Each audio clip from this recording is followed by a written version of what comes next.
the tuners showed up today. These are Bogart locking tuners. They've got the thumb wheel here on the bottom. Hopefully you can see that. And basically, the string goes through the hole. That tightens down, locks it in. You don't even have to wind it around multiple times. And then, so they're locked. And they are actually very nice feeling tuners.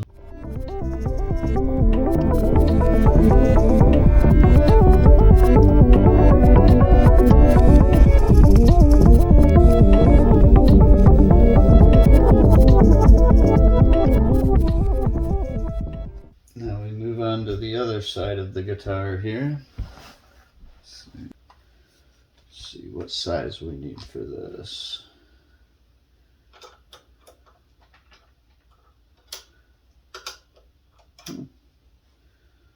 Surprisingly, that is a 10mm. I would have guessed bigger. Once you've taken the screw out on the back side, you just break loose the sleeve nut there. Simple as that.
So I was just getting ready to swap out the electronics on the guitar, and I realized that the finish is not very smooth, especially on the top here. It seems to have gotten some overspray at some point, so you can hear it's not the smoothest surface in the world. So I'm going to go ahead and run a buffer over it before I get all the new stuff in, and then have to deal with it. Might as well do it now while we got it stripped. I'm going to be using Meguiar's.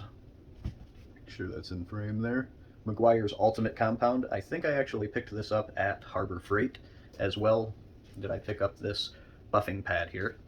I think it was like $6 or $7 and probably $12 for the compound. I found the compound to be very good. It's not a very heavy compound, but they claim it cuts as well as a heavy abrasive. So I just put a little bit on here. Then I take the pad, kind of move it around a little bit. Now when you're doing this, when you get near the edges, you have to be careful. You don't want to put a whole lot of pressure. These are fairly thin finishes, but you want to try to keep the buffer running off the edge. So if you should be spinning, you're spinning clockwise, so you should be going off the edge. You shouldn't be going the opposite way onto the edge. You're liable to catch, you're going to cause a lot of heat, and you're going to ruin the paint, or cause bodily damage. So sharp edges, you'll wear through the paint much quicker there. It doesn't take a whole lot. We're just trying to get contaminants off of the surface pretty much. Not too worried about these components in here because they are being replaced. Get these pickups out of the way. Long enough to get it cleaned up here.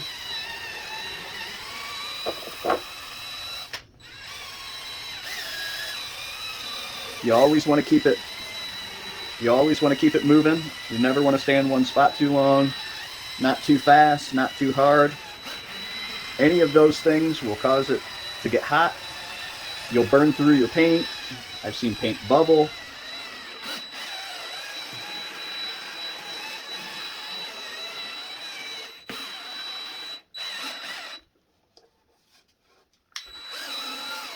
feeling a lot better.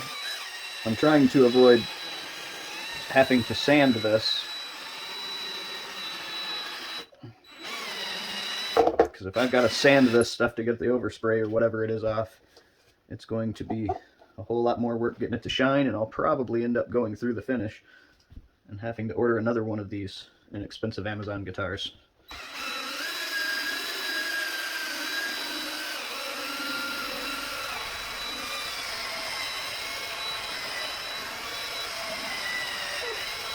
If you were doing this to get rid of orange peel, you would definitely have to sand this out, or other surface defects.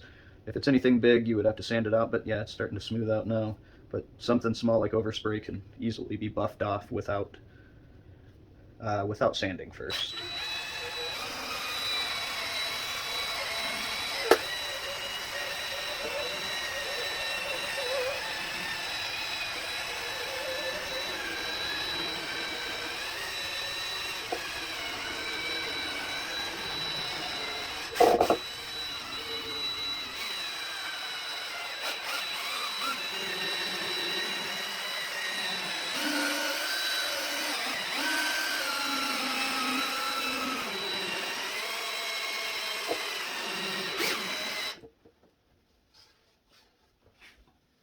Yeah, that's going to look a lot better.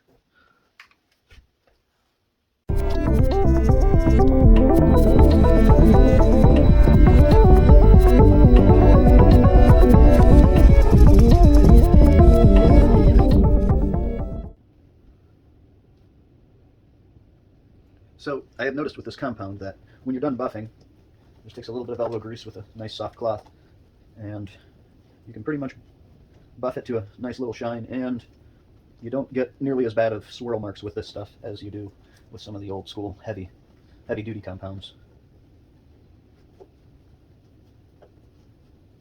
And you just keep on buffing until you can read 100 watt off of the light bulb above you. Just have to be careful that you do not go through, especially on sharp edges like right here along the edge. It would be easy to burn through the paint. Out here in the middle, it's not so bad. You can lean into that a little bit. But doing this to your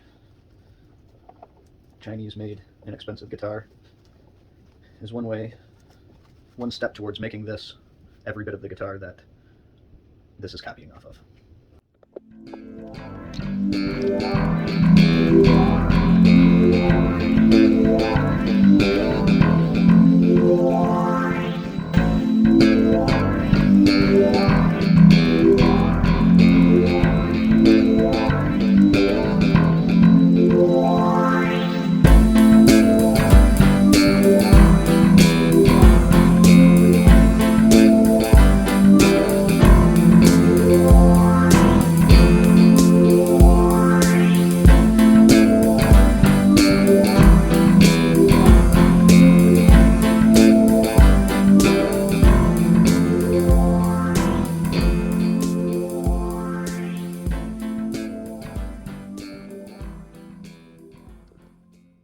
Okay, now we are down to my absolute least favorite part of modifying guitars. We have to swap out the pots, the pickups, and the switch. To do so, and I will let you in on a little secret, this is my first time ever doing a semi-hollow. So this is going to be new for both of us. I'm going to take this Neato pink string, tie it around each one of these, take the nuts loose, slide them out through here with string attached so we can attach the new ones, pull them through and up into place. Okay, so as for the tools I anticipate on needing to do this job, I would say a multi-screwdriver like such. It's got a flat and Phillips in the small size. Flip it around, it's got a large Phillips and a large flat. This is from Harbor Freight. It costs like $2, and literally it's the best screwdriver you can get there if you're not spending like $50 or more. You will need a couple of wrenches. On this particular guitar, this could change. I need a 14 and a 10 to remove these nuts here. You will need wire cutters / strippers, also from Harbor Freight. These are like $6, and they are a knockoff of a Klein tool or a Wiss. But they are these are very good. They're not quite as good as the Klein. I actually like them a little better than the Wiss, but these work very good as far as this type of strippers go. And I would always say a lockback pocket knife. You never know where it might come in handy. And of course, a soldering iron. I'm sure there will be plenty more things, but I will try to put together a list and put in the description of all the tools you would need. The parts we are going to be installing today, first off, is these P90 style pickups that actually humbucker style P90s. These are a single coil pickup that fit where the humbuckers go. These are Alnico 5. The brand is Lamsam, Lamsam. These are off of Amazon. I believe these costed me like $35. There was a nice set of humbucker sized P90s for $23 that were also Alnico 5, but they were on a slow boat from China, if I remember correctly. So we got our pickups. We have got clear Dobro speed knobs. Also from everything that is in this little ES-335 knockoff series is from Amazon, unless I tell you otherwise. We got, it's a new switch. Planning on doing a switchcraft, but for some reason they were just extra expensive. So I got the nicer style imported one. JD Moon is the manufacturer, or at least the brand name that they sell them under. And we have got our Bourne's pots. I believe the set of 4 was $15. These are, let's see, what is the rating on these? I believe they are 500K. I will have to double check that. I do not know right off. Yes, 500K. I believe the 4 of these were like $15 on Amazon. These are just absolutely effortless, and the taper on these is very good. As a lot of inexpensive guitars, I have noticed that when you turn your volume knob up, you've got nothing, and then just all of a sudden it's almost full blast. That is what's called a linear taper pot. They must be cheaper because they're in all the inexpensive guitars. But then there's the audio taper pot that actually we perceive as being a linear. It sounds, you know, as you turn it up, it feels like it's turning up evenly.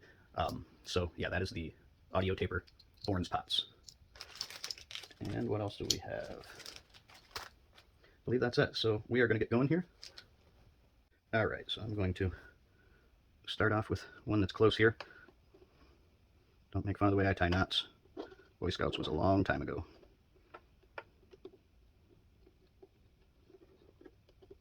Ooh, that's not going to cut it. All right. These are going to be 10 millimeter.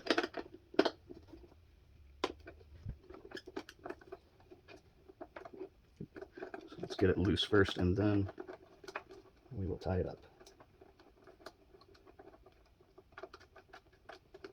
It looks like it's going to levitate for us here long enough to tie it.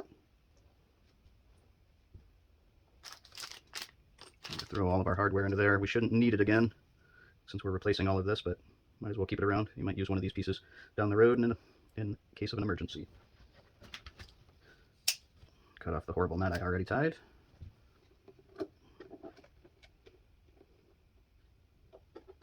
Oh boy.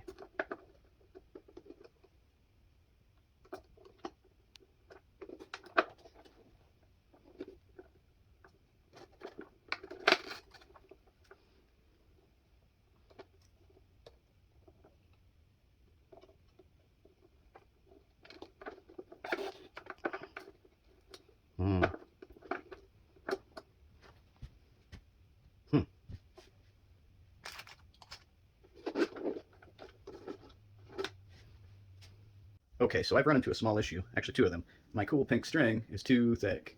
The knot won't pull down through the hole with them. And, to complicate matters more so, these pots that came in this are considerably smaller in diameter. These need a 3/8 hole. These are much smaller, probably about a 1/4 inch. So we have to enlarge these holes. Problem is, I can't enlarge these holes with our thread run through the holes. So I'm going to have to let these go down in. Luckily, I'm pretty sure I could reach them all through the F-hole. I'm going to push them down through, drill the hole, then bring it back up through, then attach the thread, and that'll give us a bigger hole to pull our thread through also. So I think it's going to be okay. I just got to take my time, not worry about getting sawdust into the pots. I mean, I figure it's inevitable we're going to have a little bit of sawdust inside of the guitar one way or another. Hopefully we can get it all out by shaking it furiously like when we drop our picks inside of our acoustic. Got our 3/8 inch drill bit here. All right, here we go. Hopefully I don't screw this up.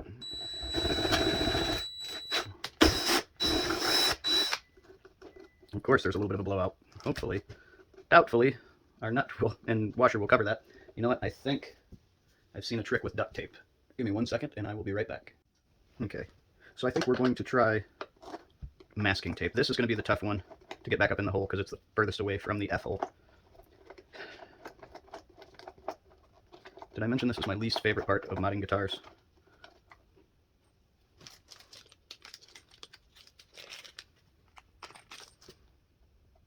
Alright.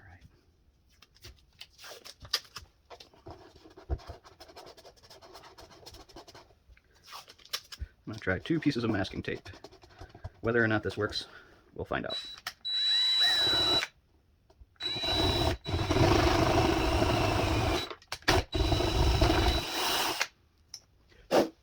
Alright, so let's see how that one came out. Better. So I think the trick to enlarging them might be drilling in reverse. Now let's see if I can wrestle that pot back up into the hole. Oh boy.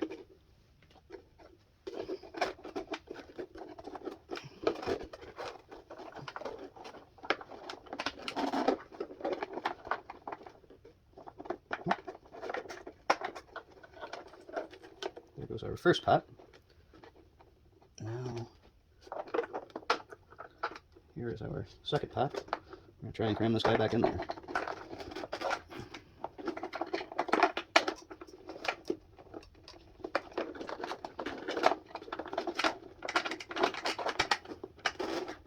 Oh, so close. Come on, baby.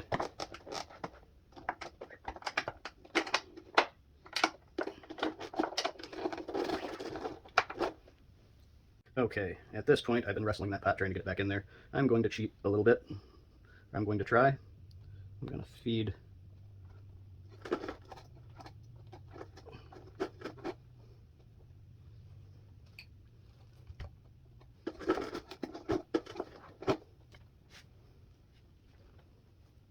Okay, had to regroup here. So, what I'm doing is I'm letting these guys come out. Then putting the tape over here, drilling the hole in reverse.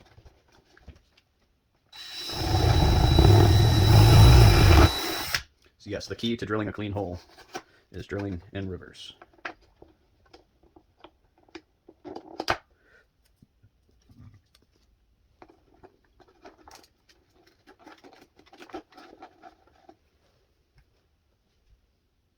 Okay, so then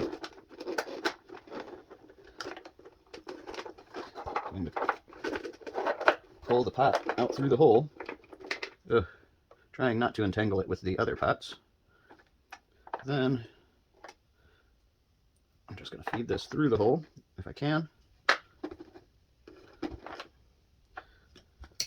Okay, it's being a pain in the butt, so let's take a pipe cleaner, shove it through, tie the string around the pipe cleaner,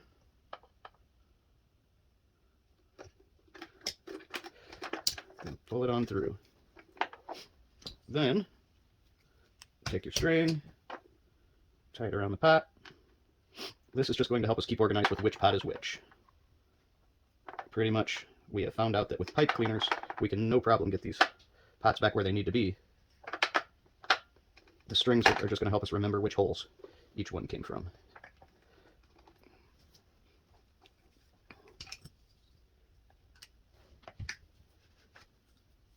Okay, I know this looks like a big time mess, but this is going to save us in the end. All of our potentiometers have now been pulled out and through the body. We got 1, 2, 3, 4 of them there. These are all tied around them, so we know where they go. What we're going to do here is, one at a time, transfer all of these wires over to the new pot. Then we will transfer the string from this pot to the new pot, pull it into place, and tighten it down. I have the feeling... Okay, so we are going to divide and conquer here. Our bridge pickup comes into this pot.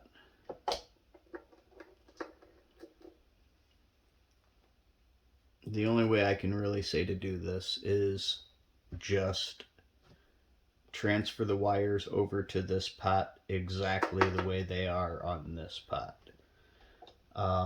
With the exception of this, we are going to have to pull a string through here to pull the new pickup's wire back over to here. So I'm going to just do this. If I can tell you anything along the way, I will. If not, it will probably just be fast forward. This is going to be very tedious. I may have to mute some cuss words here and there.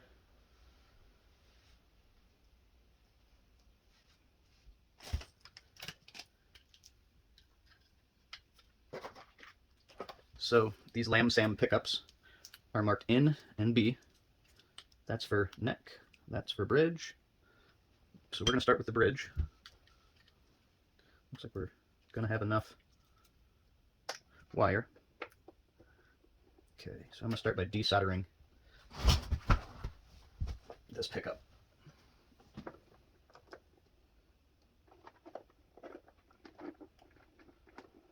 Well, I suppose we could probably actually just cut these wires, but you really want to maybe take pictures of the orientation. That way you know that you're hooking the new one up correctly. And all potentiometers are the same. They've all got the 3 terminals, so you just wire the new ones the same as the old ones. Provided it worked the other way, it's going to work this way.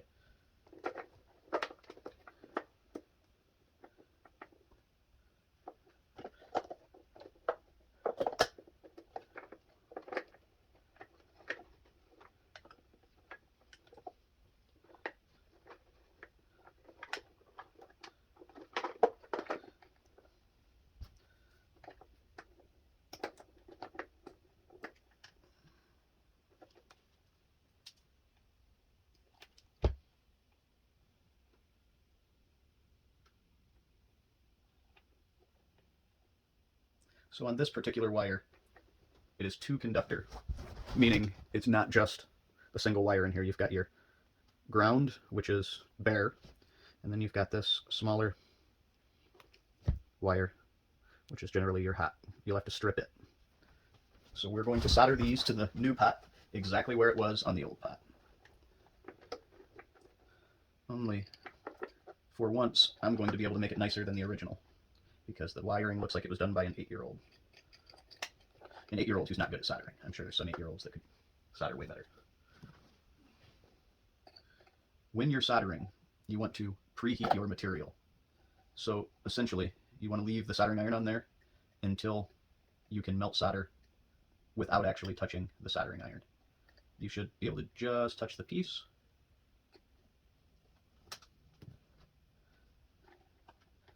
Okay. Now, the bare wire goes to ground, but it also goes through this 3rd terminal over here on the far right. So,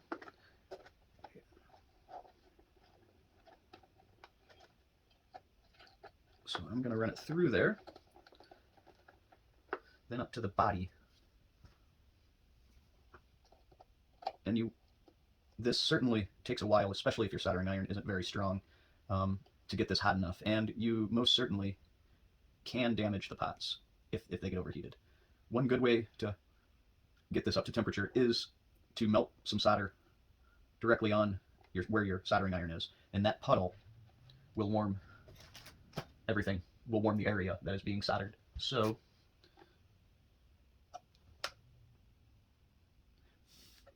okay, so now we are soldered there, and then we're just going to solder this connection here on this far right terminal.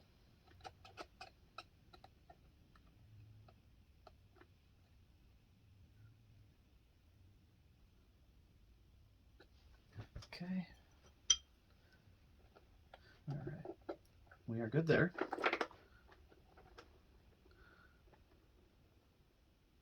Okay. Now, looks like the pickup wire and this blue wire that runs to the tone knob both go to the same place on this. The far left terminal for the smaller conductor and the body for the bare conductor. So I am going to just go ahead and give these the old snipperoo. Hopefully I can remember what I just said. Okay. Even though this is multi-conductor, it seems like the 16 gauge, oh, I didn't need to strip that, that was the pickup wire, which is coming out. But the 16 gauge setting on the strippers seems to work just right for this multi-conductor stuff. This wire should probably be replaced. Honestly, it's not great wire for sure. Now for this pickup wire, we are going to tie it to a piece of string.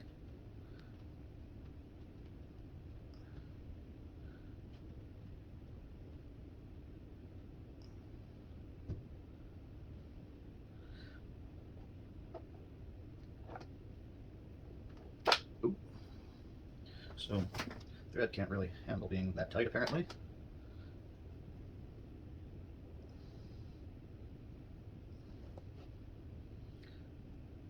Something tells me this is going to be an editing nightmare.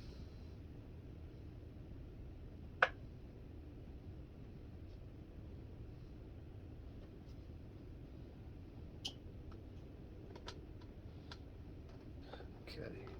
Ah, of course that happened. Of course. So, stick our pipe cleaner through here. Unnecessary. Ooh, that'll buff out.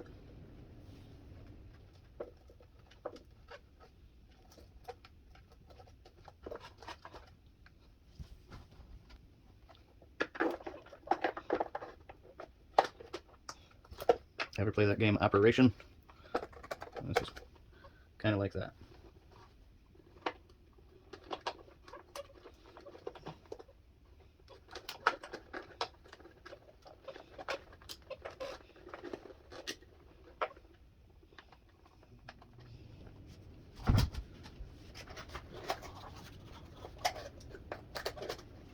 Okay, I am going to go research what wire is what on these here pickups.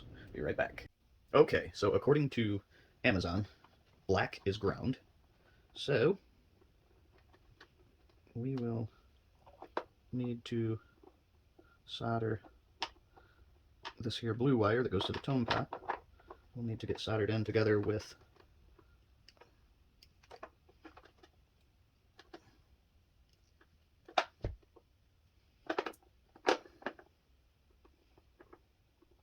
okay. So these two, the hots, go together.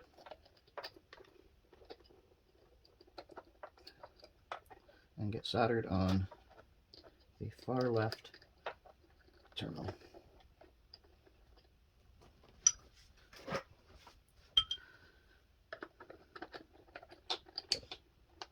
Okay.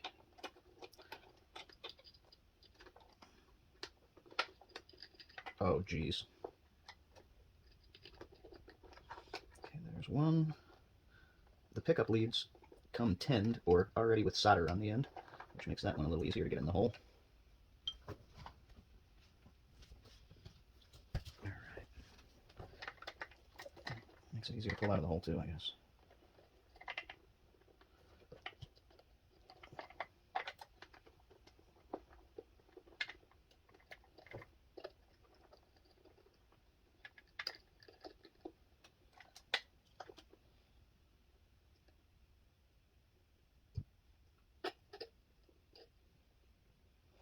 Okay.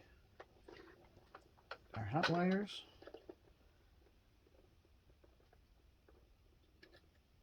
Are officially connected. Pardon me if my big giant head gets in the way. Now the grounds have to go on the body of the potentiometer. I'm going to melt some solder right on it just to help heat everything up, get it hot. And then as soon as you can add solder somewhere other than directly on the soldering iron, that means you're good to go. Unfortunately, this takes a while, and I am scared to death that I will overheat these potentiometers. I have done it before.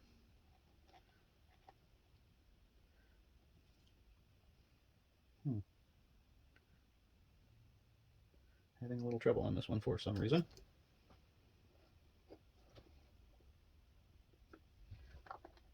They are secure. Okay. So we have got one pot down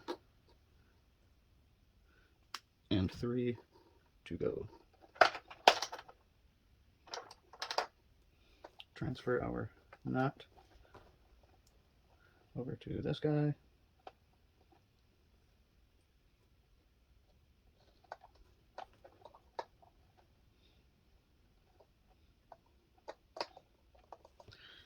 All right. I suppose I could probably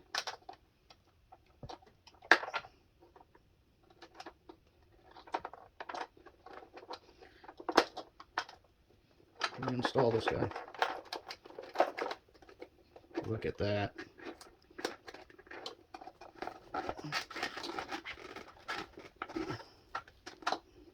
Okay, so the holes are a little bit on the tight side.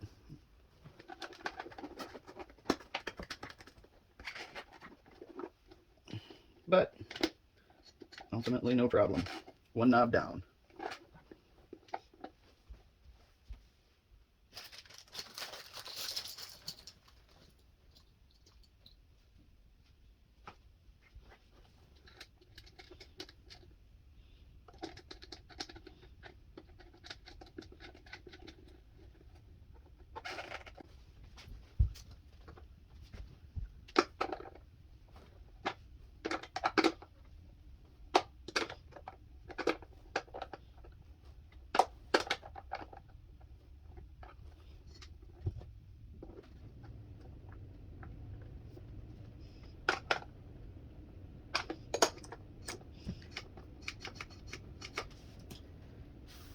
I gotta do it. I gotta see what it looks like.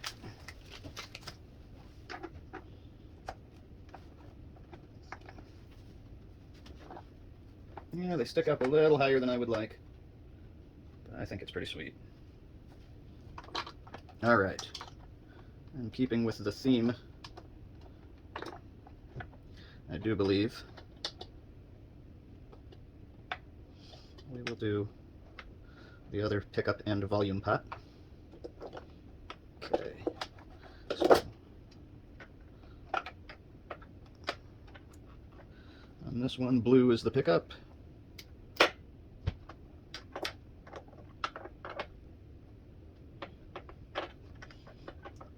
And this yellow one. Oh boy. Okay.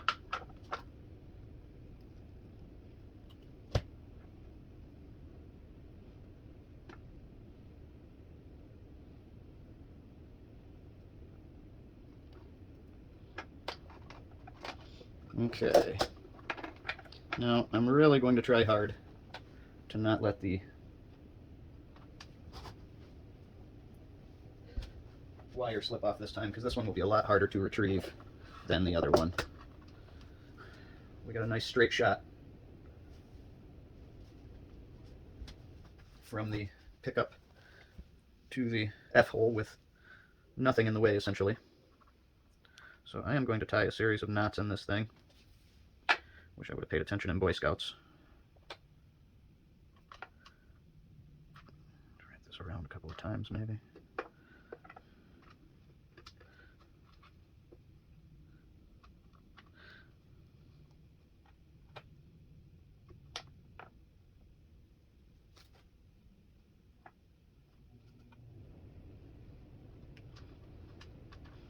All right.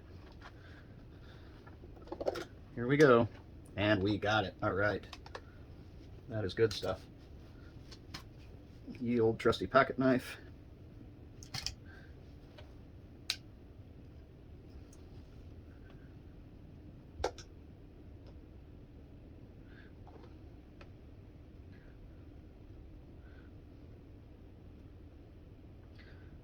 One neck pickup ready to rock.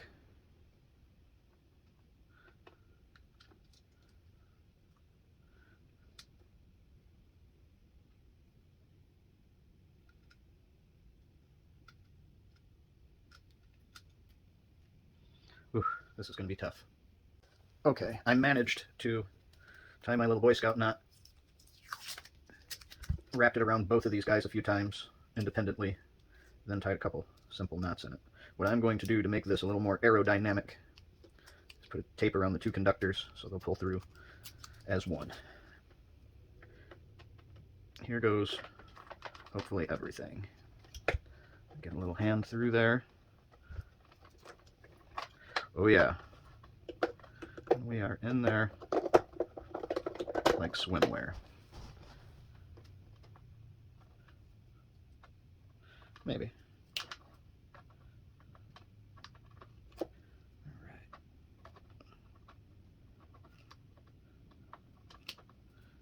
Okay.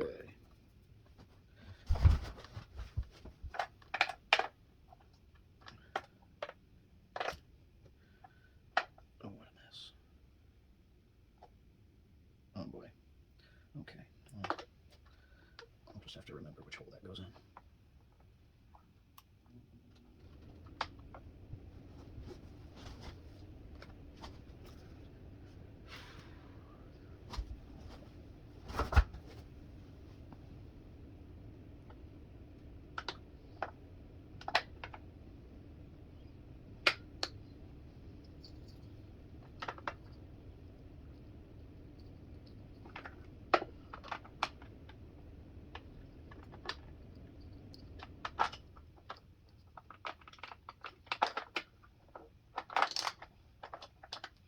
Okay, so the pickup hat and the tone hat going on the far left as usual.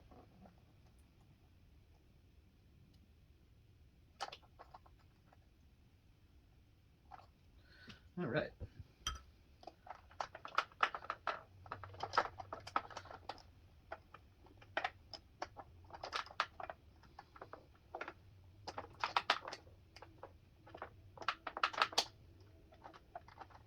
Okay.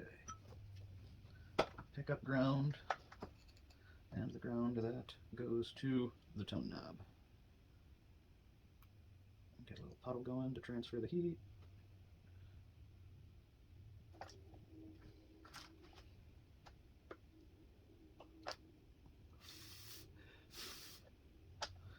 Okay.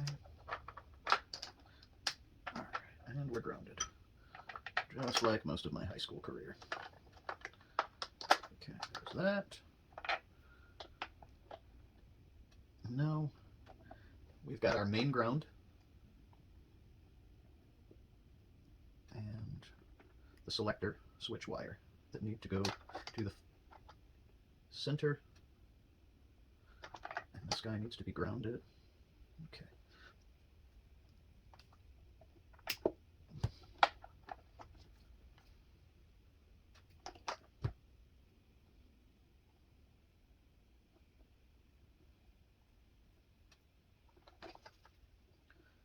Okay.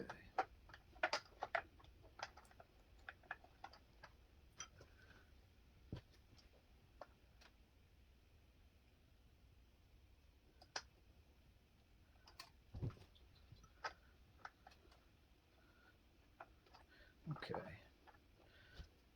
Now we've got this here ground.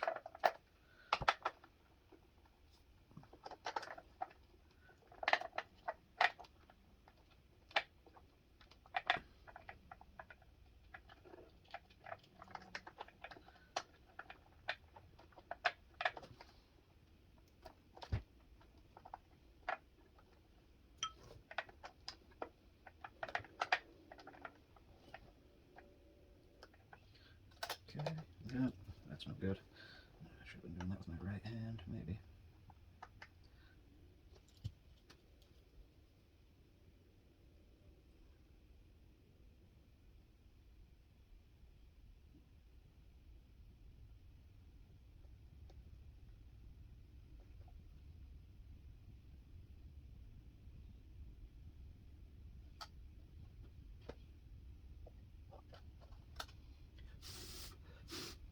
I feel like I may have stayed on that one just a bit too long. Hopefully I didn't destroy it.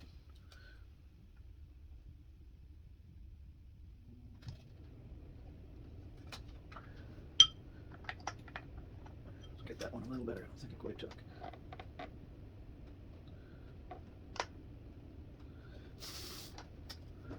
I don't know if that helps, but I always blow on it. Silly like that.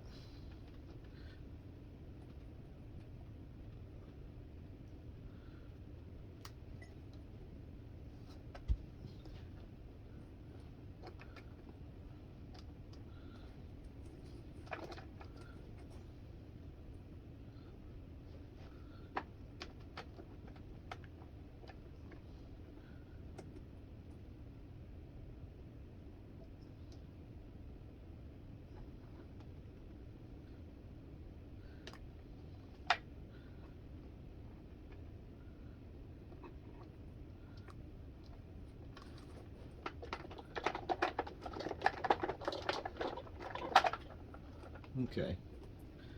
Unfortunately, I'm going to have to reroute here because we are interfering with other wires. I'm going to have to get my trusty pipe cleaner.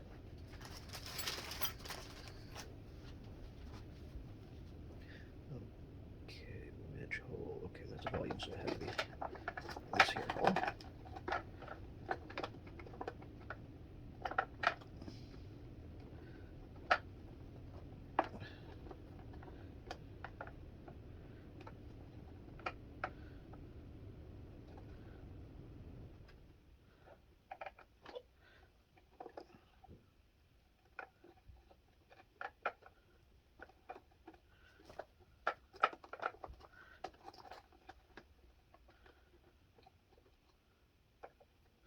Okay.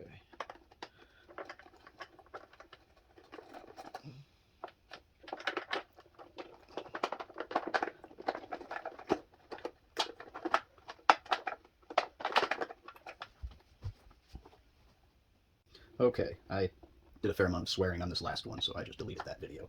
But, got it in there. Now we have to deal with tone pots. And they're fairly simple. The hot goes to the far right pin, ground goes to the back as usual, and then the capacitor goes to the center pin, and the other side to the back. We will have to desolder that. Unfortunately, that's one thing I did not get is new capacitors. I know probably could have benefited from them. So, first off, we will snip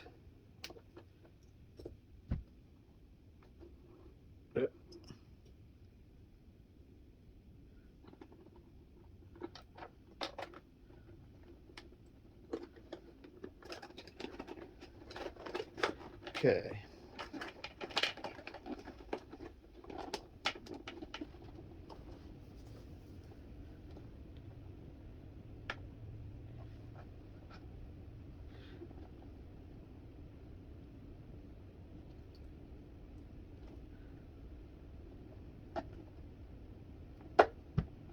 Okay.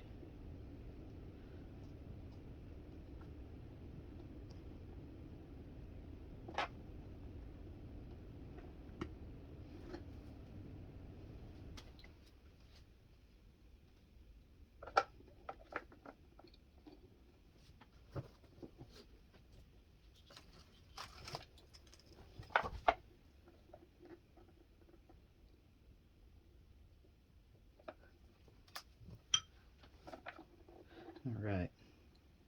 Now,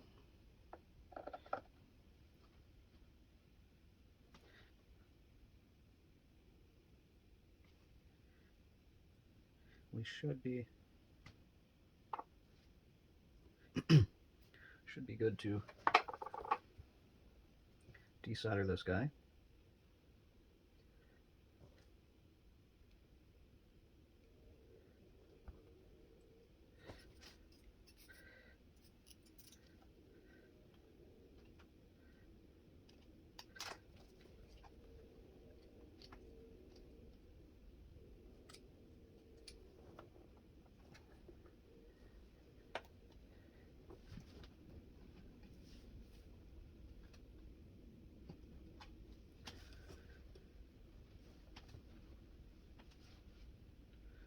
Okay.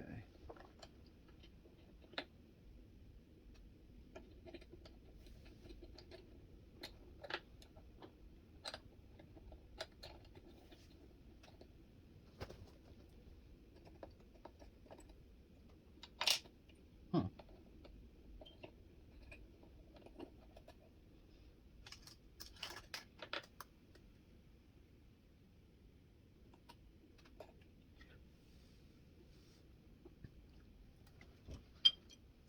Okay. Yeah, let's get a little more on that one.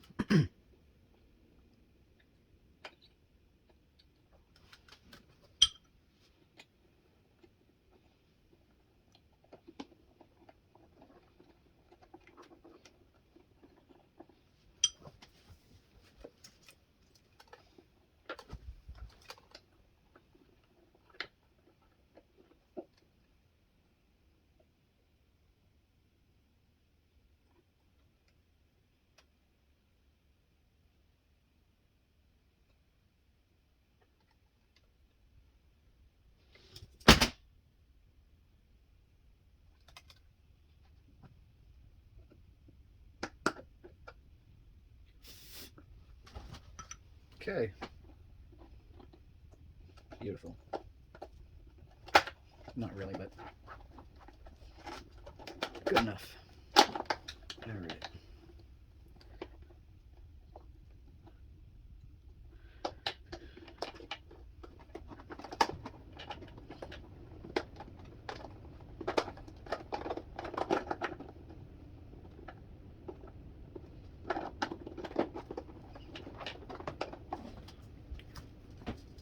So just a note, these full-size pots just barely fit through the hole, the F-hole. Yeah, I assume that these are probably pretty similar in size to the Gibson's F-holes, but I don't know for sure. All right.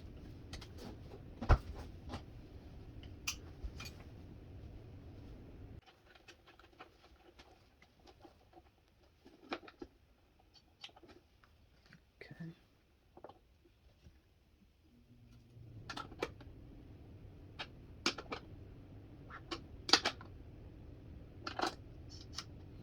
Okay. 3 down. 1 to go. All right. Yeah, that's not routed good anymore, so I'm just going to do away with that. We know where it goes. Only 1 left. All right.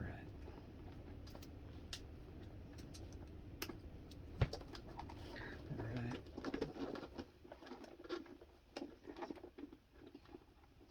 Okay.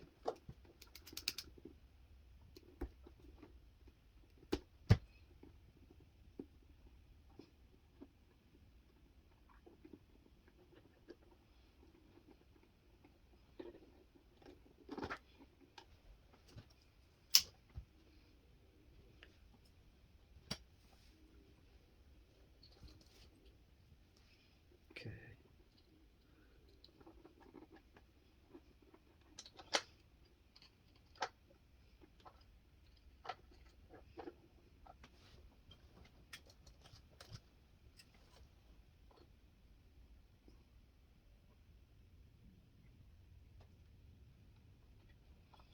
Okay. Now must desolder capacitor.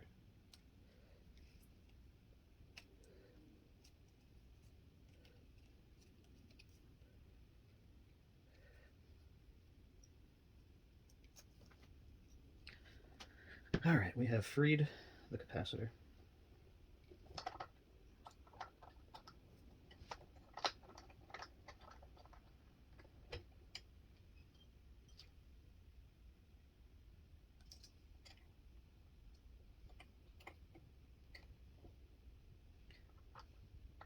Okay. Ooh, that did not take.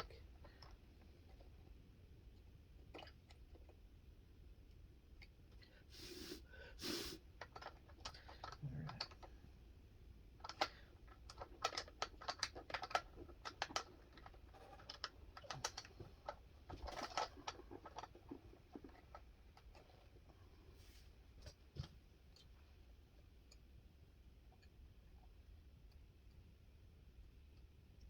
Okay.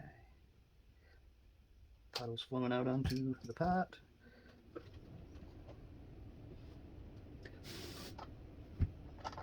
Okay. We are 4 for 4 on the pots. I'm not sure if I showed you guys this trick. I already done lost all of the thread because it was a tangled mess. So what I will do, not sure if I showed you guys this yet or not. Pipe cleaner through there.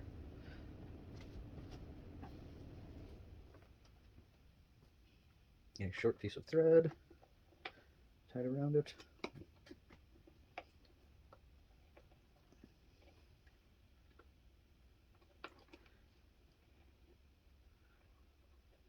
Okay.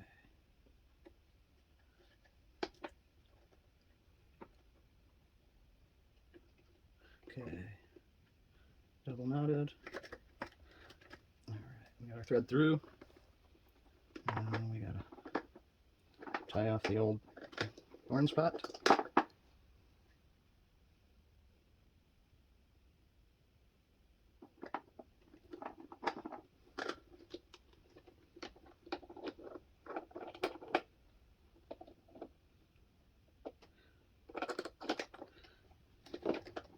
Okay. Squeeze that guy in through right there. Get all the wires out of the way. Oh, come on.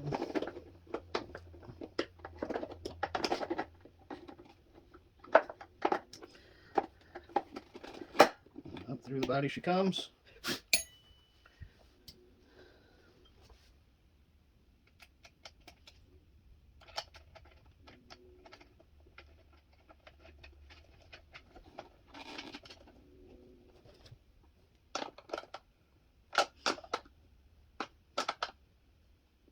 Okay, now pickups have been swapped, pots have been swapped. We still have to swap this cheapie for this slightly better cheapie.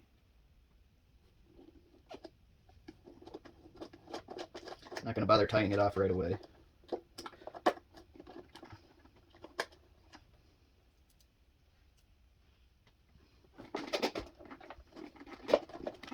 Okay.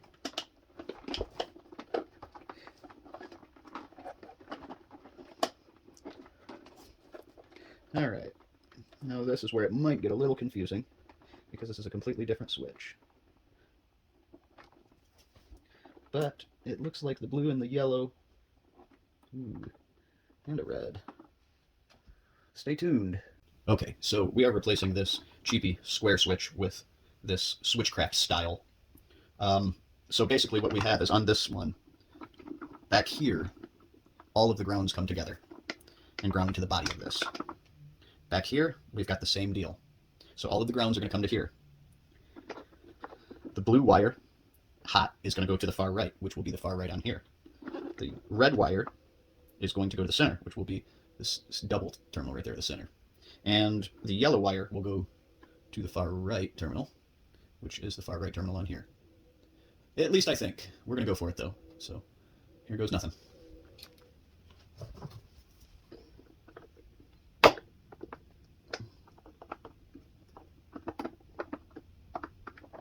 Okay, blue goes to right, red goes to center, white goes to left. Oh, great. Well, that's a blemish. You should always somehow protect your guitar from solder. Don't be an idiot like me. Now let's... I hate to do it, but I'm going to separate all of these ground wires.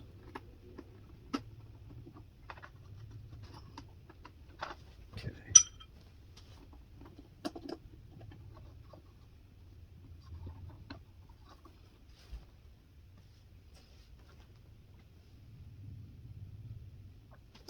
All right.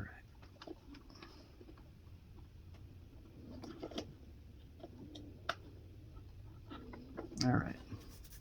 Blue goes to the far right tab.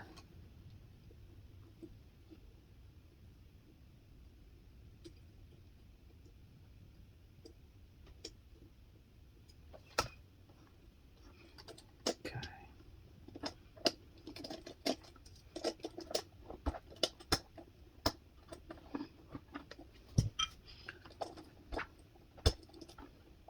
All right. Get that guy through there.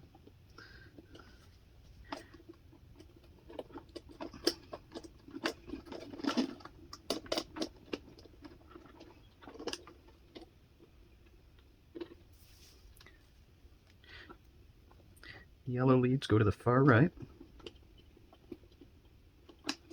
I should say, the white wire from the yellow wire goes to the far left tab.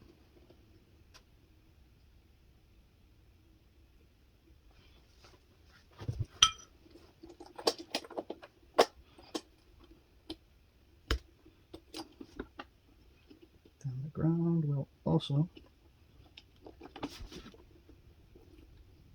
come back to this tab.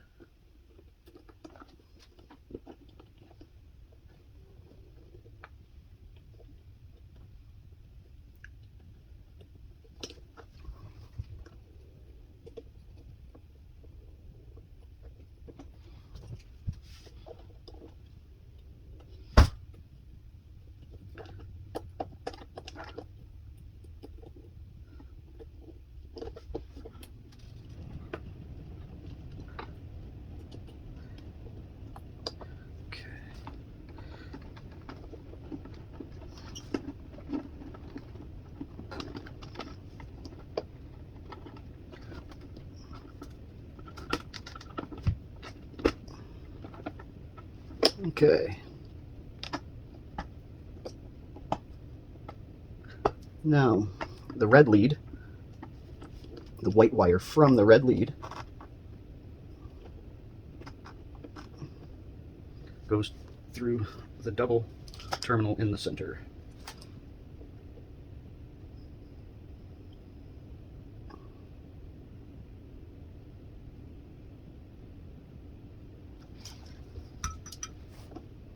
Okay.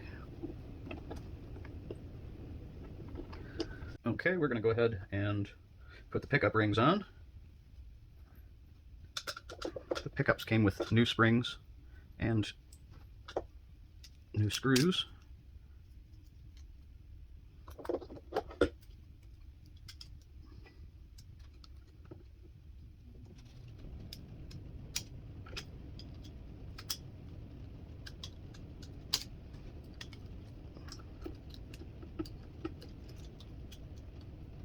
Of course, this is going to give me a hard time. Right?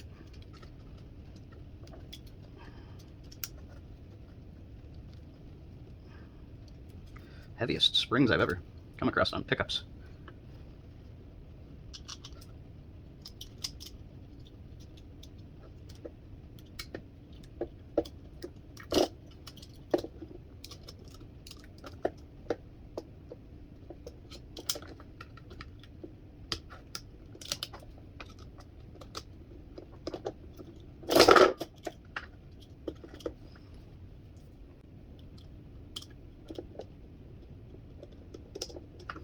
All right.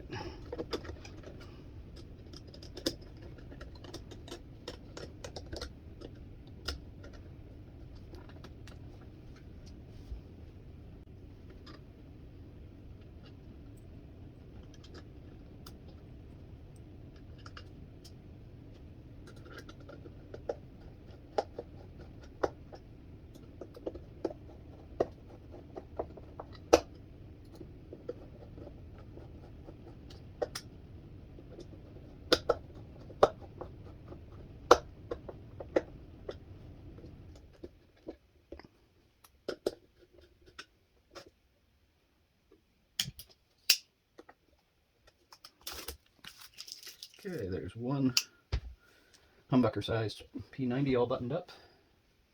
And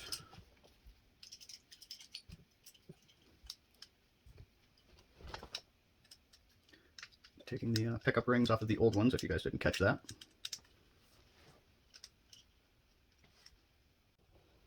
Okay.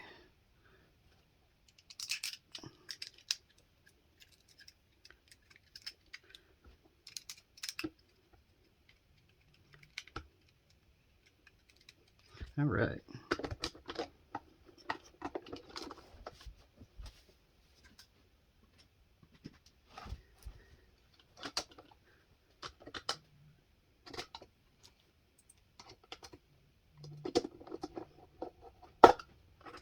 And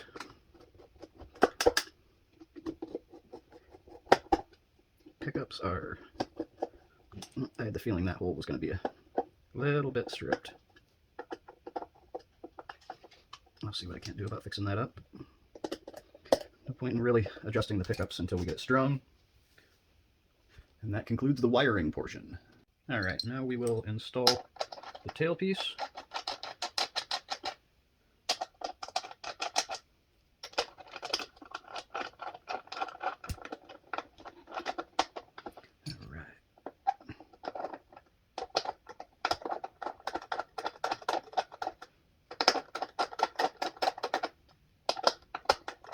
Okay. Actually, nothing really holds this on except for string tension. And for that matter, same with the bridge. This is a roller bridge. Unfortunately, I don't remember the brand name, but it is in the description. All right.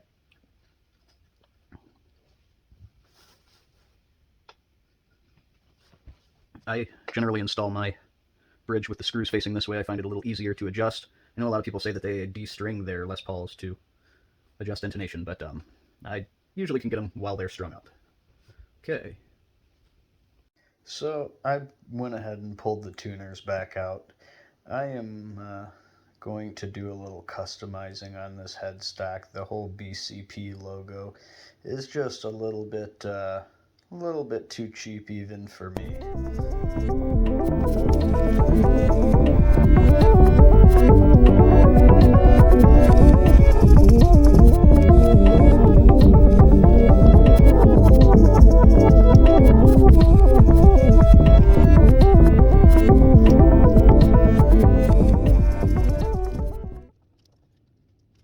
Okay, we've got the headstock all masked off.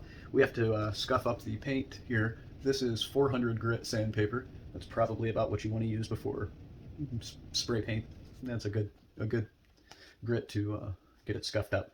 So luckily on this, the BCP logo is not raised, which tells me this black is probably a whole big laminate that goes on the headstock here, right at the very end. So that's going to make it a little nicer. If this was raised up, you'd have a lot of sanding involved to get it so that you couldn't see it. But a quick scuff and a spray paint should cover this fairly easily.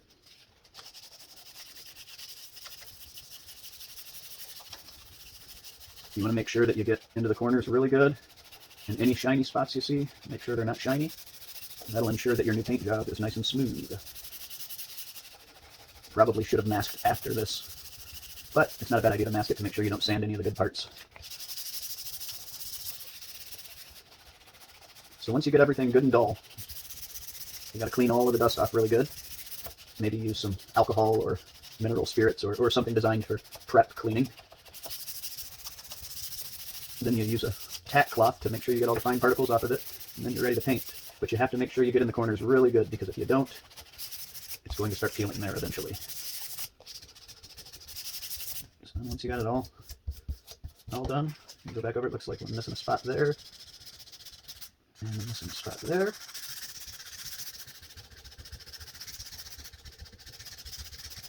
And I am not counterfeiting this guitar.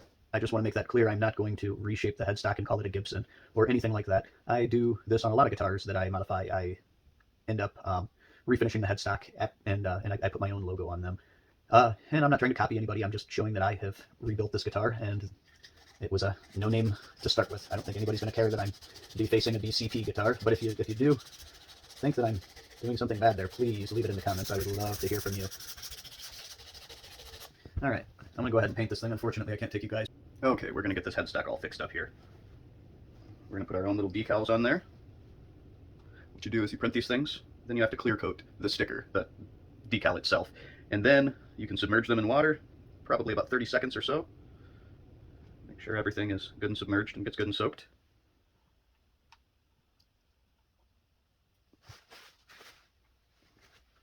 Get the surface wet that you're going to be applying the decal to.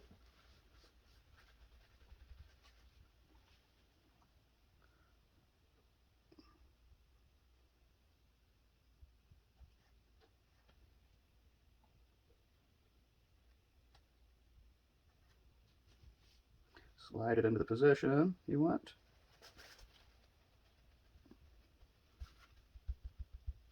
To have the excess water off. And we have got the rock and roll mods.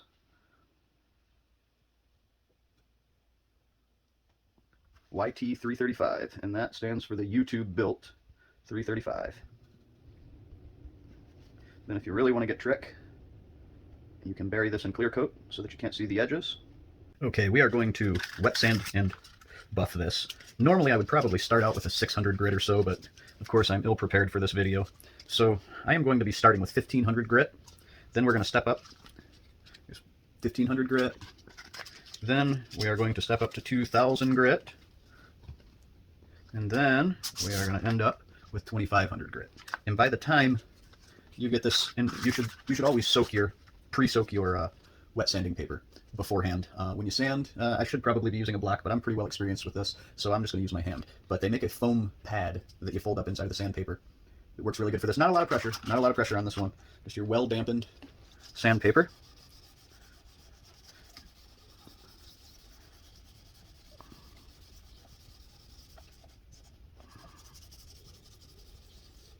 almost just the weight of the sandpaper. There's a little more resistance maybe than with normal dry sanding. I would attribute that to surface tension more than likely. So basically, we're getting rid of any orange peel. What orange peel is the texture you get when you spray paint something. Paint goes from a liquid form into it atomizes, almost into a gas, sort of a semi-liquid, when it comes out of the spray nozzle. So sometimes those particles aren't broken up fine enough, and it's little globs hitting it, and it can be shiny, and some people wouldn't mind the way it looked at all. But if you look at it at the right angle, you'll see that it's the texture of an orange. And what we're doing here is wet sanding it to get rid of every bit of that. So this will be smooth as glass, and it will shine like you wouldn't believe once we get it sanded up to, sorry, trying to hold this thing steady for you. All right, so we're going to step it up to the 2000 grit here.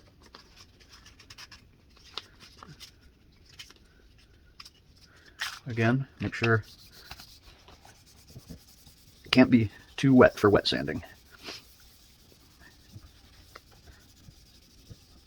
Paint can act pretty funny when it gets hot, when you're sanding it. It can start to roll up and peel and just not sand well at all. But lucky for us, there is wet sandpaper. And we're now moving on to 2500, by the way. This is the final step. Doesn't take too long, especially on a small area like this. Just like when you're buffing, stay away from sharp edges because you will wear through them very, very quickly. So then when we think we're probably done, we're going to dry this off.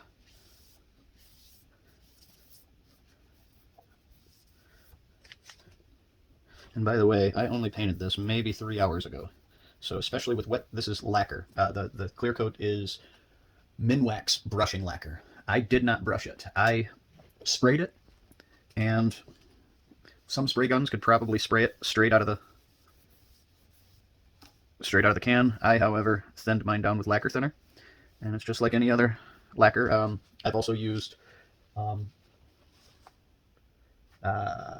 Mohawk instrument lacquer, and as far as I can tell, this stuff is identical. It costs about $20 a quart, and I sprayed this with a spray gun. You can also get these products in an aerosol, so you can spray them yourself. I always recommend a spray gun and an air compressor, of course, that can provide enough air for the spray gun.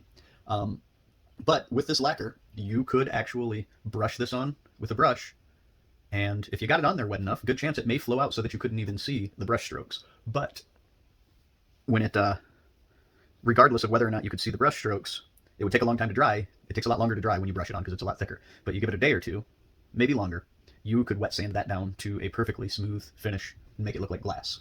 Actually, the original Model Ts were painted with brushes, and they actually took about a month to dry. And that was a lacquer finish that they used back then. So the same finish that I have used on this, and guitar players prefer a lacquer finish on their guitars, especially the necks. But this one at least is going to get it on the headstock. So we are all sanded down to 2500 grit. We're going to put a little bit of compound on here. Shouldn't take a whole lot. We are using Meguiar's Ultimate Compound. Again, a Harbor Freight product here. I mean, you can buy this anywhere, but Harbor Freight carries this. This is where I got it. It's about, I think, 12 bucks a bottle. Who knows? Everything's gone up in price. It's probably $30 a bottle by now. Again, this buffing pad that I use in my drill, again, probably less than $10 at Harbor Freight.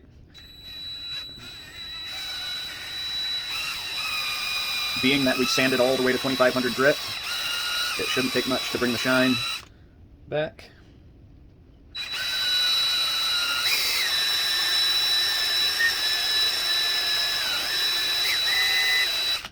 In the early days, people would polish lacquer by hand.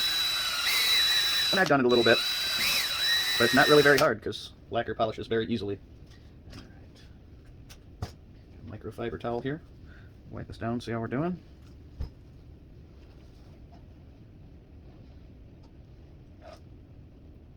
Yeah, we are certainly getting there.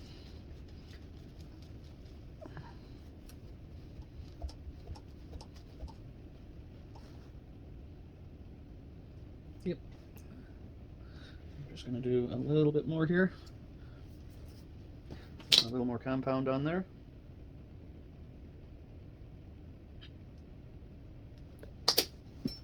Again, this compound is a very fine compound. You can actually use it for polishing, I guess, the finishing, the final step, but they claim that it cuts as good as the really heavy compound. Probably not quite as good.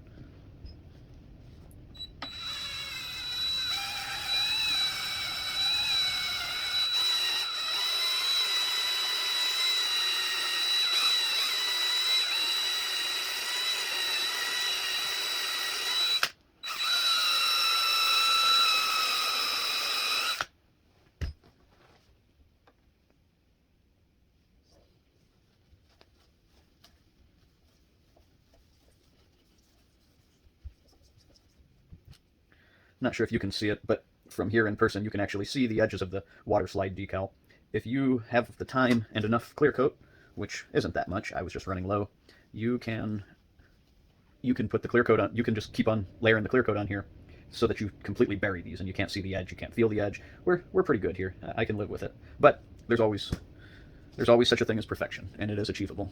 It just takes more material and more time. One thing that I didn't address in the first video, but most certainly should have, is the fact that the frets aren't exactly perfect on this. They're not the worst thing I've ever seen, but what's that one show where the dude uses the nylon stocking? This one would definitely cause some runs in the nylon stocking. We've got a fret beveling tool here. It's basically a file. This surface just rides on the fretboard, and it cuts your frets at a 45-degree angle. Really simple to use. You just keep it as flat as you can.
Fretboard was certainly in desperate need of a good oiling.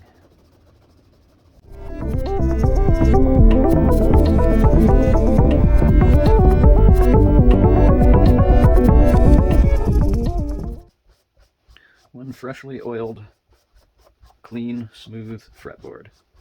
One thing I can say about this is the inlays are pretty nice in this. So a lot of times you'll see big gaps around the edges, but these are actually really clean. I can say that. I'm going to go ahead and do just a wipe down of everything. Everything should be all polished up, just needs a good wiping down, and we will be stringing her up, I think. So I got this Fender Mist and Wipe Finish Enhancer. This came with my 2004 Fender American Standard Strat. This was a little free sample that came with that. So this has been around for almost 20 years, maybe 20 years, who knows. Let's see if it enhances our finish. Sure shows all the fingerprints on it.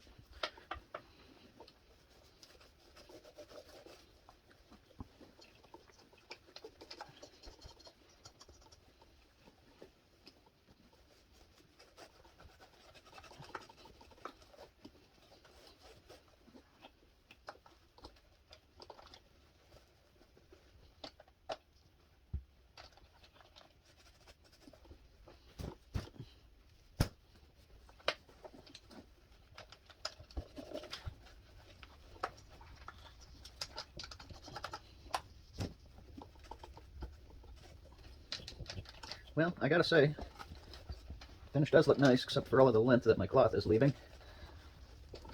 I'll buy it. I'll say, yeah, that's a finish enhancer. Way to go, Fender. Beautiful. I like it. Yeah, stinking imperfections. I think those are my solder drips. Man, I blew that, I guess.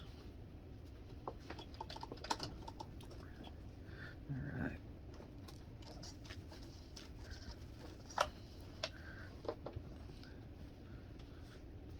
So mist and wipe coming up.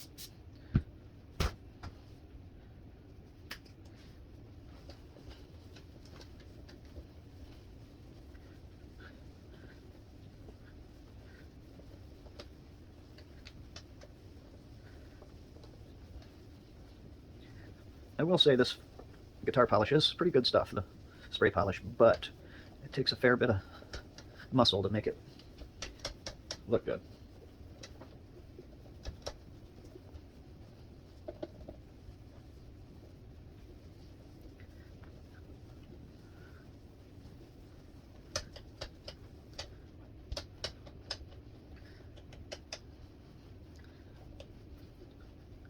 So I assume that mist and wipe is essentially a spray wax. But boy, does it sure look nice once you get it all rubbed out. Yeah, I like it. Like it a lot. Okay, as I suspected, the pick guard doesn't cover my boo-boo up here with the fret beveling tool.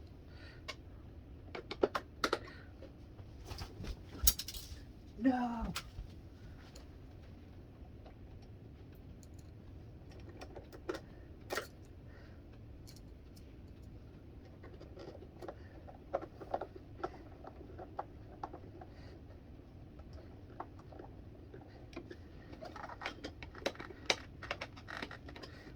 Right.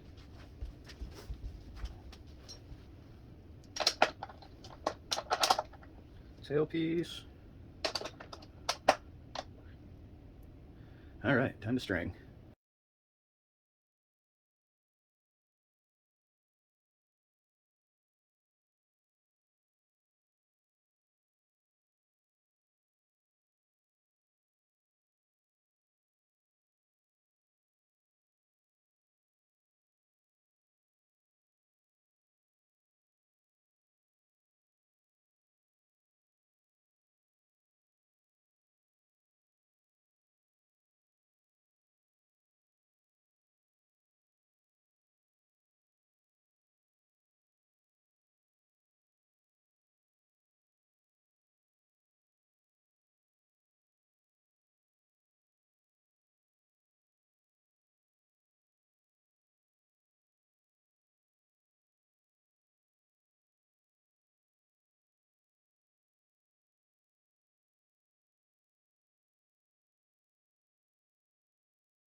Okay, truss rod cover came off and truss rod adjustments were made, and this thing so far is looking like a real player. We're going to go ahead and see how the intonation looks. I will eventually fine-tune this with a strobe tuner. Unfortunately, all I have access to at the moment is a cheap tuner. But it will get us ballparked for sure.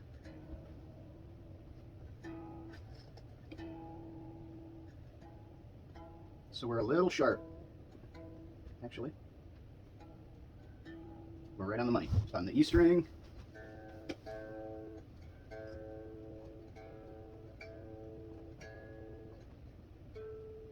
A little flat on the A string. That means that string's a little too long. The distance from the saddle to the nut is slightly too long if your 12th fret is playing slightly flat. So we need to move this that way, which is the way I have it set up.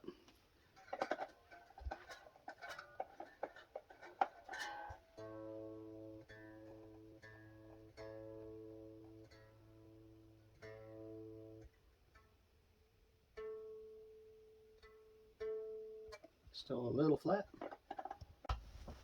Okay, so I had planned on installing this bridge with the intonation screws facing this way so I can come in with a screwdriver more easily to adjust it.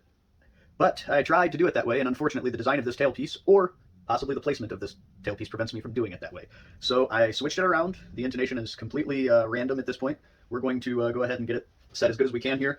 We're going to be using the snark tuner, which probably isn't the best thing to be using for something like intonation. It's not as accurate as a strobe tuner, but we don't have access to a strobe tuner at the moment, unfortunately.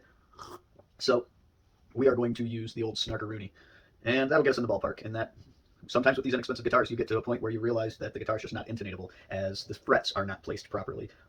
Things like that can happen, and you can have the intonation perfect, and chords still won't sound right because of fret placement or because of really bad action. It could be a lot of things. But for in some ways, in some cases, guitars end up with a fatal flaw, and they cannot be perfectly intonated. Hopefully that doesn't happen on this one, but we will find out here. We'll start with the low E.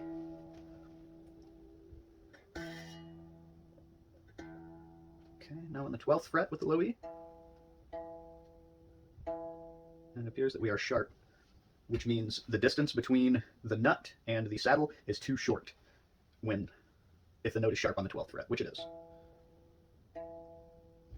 Maybe. Well, now it's reading right on.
All right, let's see how this thing sounds. We are on the bridge pickup, and we're just running into the amp clean with a little bit of reverb.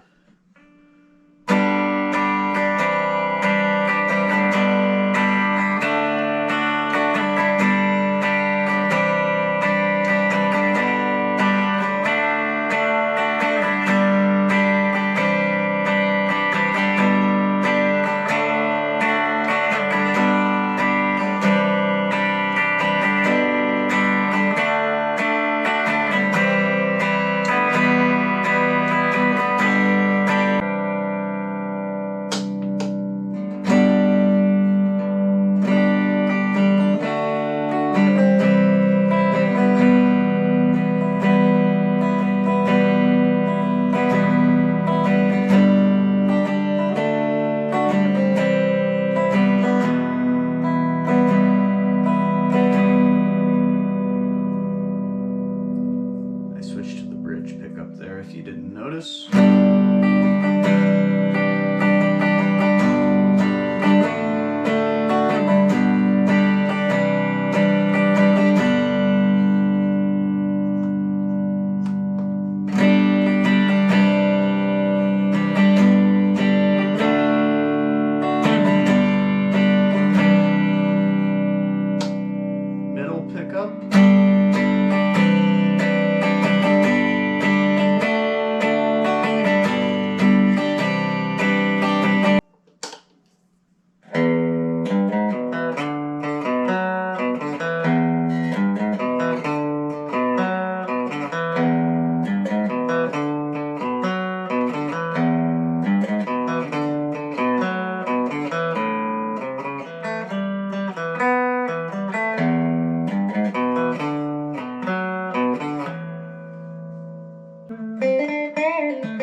Alright, let's see how she sounds with a little bit of grit on it.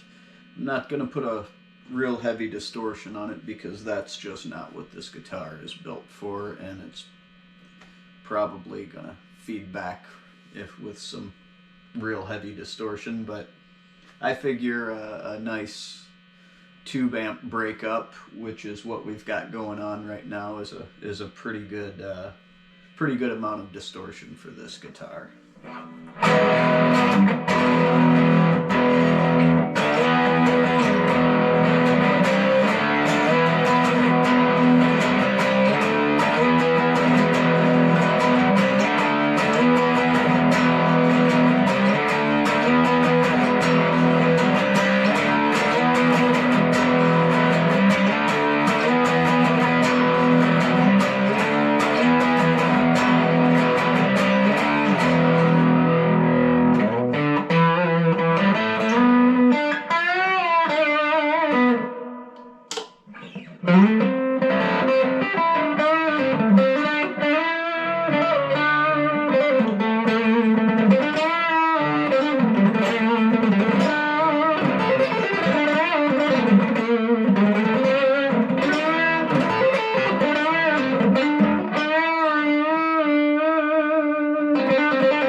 Is pretty much about it for this thing. Crazy bends, nice action, you know, maybe a few more tweaks here and there to get it perfect, but it's definitely go in the right direction. I certainly have a lot of time invested in this build. I would appreciate if you could give a like or a comment or subscribe. I would sure appreciate it, and I will keep on making these videos. I've got a few more in the works actually right now. Hopefully I can get those out a little quicker than. Please subscribe.